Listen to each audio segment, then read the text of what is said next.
नौ दिन नवरातन तोहार पूजा पाठ करतानी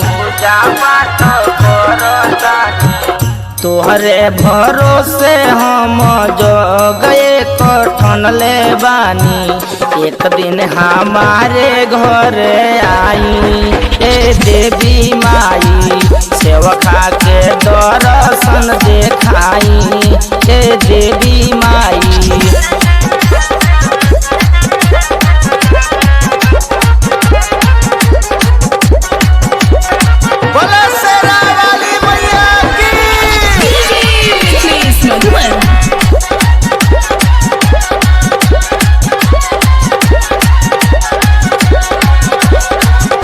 नौमी के दिन यद कुंवारी बोलाए, हलुआ पूरी के हम भोगवा कराए।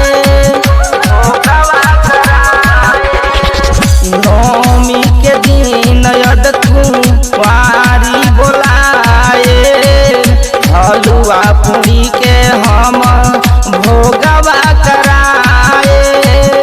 हलुआ पूरी के हम भोगवा कराए।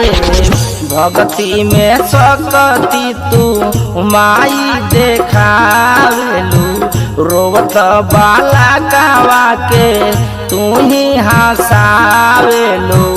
दुखियन के हो खेलू सहाई हे देवी माई, एक दिन हमारे घरे आई हे देवी माई।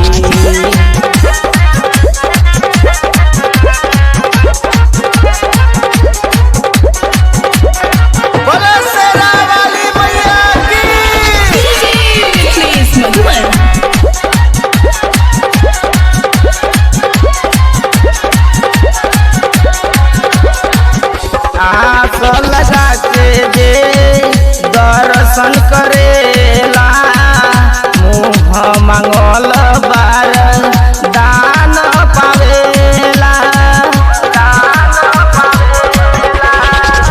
आस लगा के जे दर्शन करेला, मुँह मांगल बार दान पावेला। मुँह मांगल बार दान पावेला। अदमया नारी के क्षण में तू तार दिहलू, व्यास विनोद के काहे तू विसार दिहलू। मनवा के शारदा पुराई ए देवी माई, एक दिन हमारे घरे आई ए देवी माई। तोहरे भरोसे हम जगए कठन ले बानी, एक दिन हमारे घरे आई ए देवी माई। सेवका के दर्शन देखाई ए देवी